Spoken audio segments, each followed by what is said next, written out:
अस्सलाम वालेकुम रहमतुल्लाहि व बरकातुहू। क्या आपने सुना है कि वो वाक़या जब हजरत उमर रज़ी अल्लाह ताला अन्हो एक दफा मस्जिद नबवी में मौजूद थे और एक शख्स किसी मसले पर बात कर रहा था। हजरत उमर ने इसकी बात को गौर से सुना, लेकिन जैसे ही किसी ने कहा कि ये नबी करीम सल्लल्लाहु अलैहि वसल्लम का फरमान है, हजरत उमर फौरन खामोश हो गए और पूरी तवज्जो से सुनने लगे। वो जानते थे कि नबी करीम सल्लल्लाहु अलैहि वसल्लम के इरशादात के सामने इनकी अपनी राय की कोई जगह नहीं।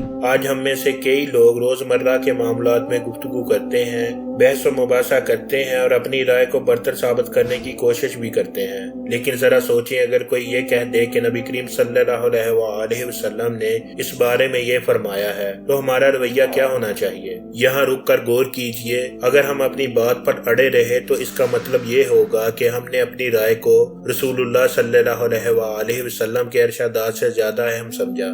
गोया ये कि हुजूर की आवाज से आपने अपनी आवाज को ऊंचा कर लिया।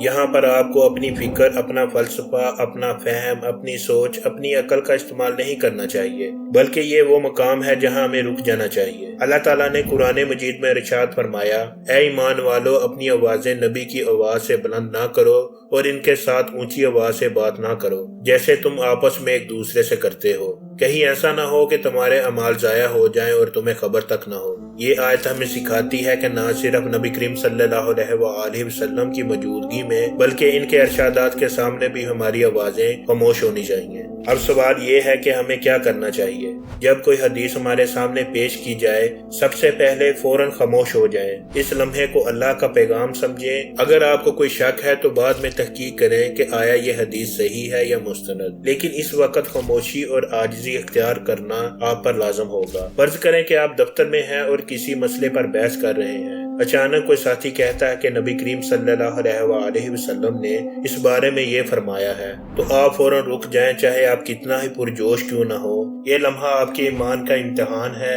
अगर आप अपनी बात पर जोर देते हैं तो गोया आपने नबी करीम सल्लल्लाहु अलैहि वसल्लम की बात को पीछे रखा। मेरे अजीज दोस्तों, याद रखें कि नबी करीम सल्लल्लाहु अलैहि वसल्लम की आवाज, इनके इरशादात हमारी जिंदगी का चिराग हैं। इनके सामने खामोशी अख्तियार करना न सिर्फ अदब है बल्कि ईमान का तकाजा भी है। आज से अहद करें कि जब भी किसी गुफ्तगू में नबी करीम सल्लल्लाहु अलैहि वसल्लम का फरमान पेश किया जाए, अपनी आवाज बंद करेंगे और मुकम्मल एहतराम से इसे सुनेंगे।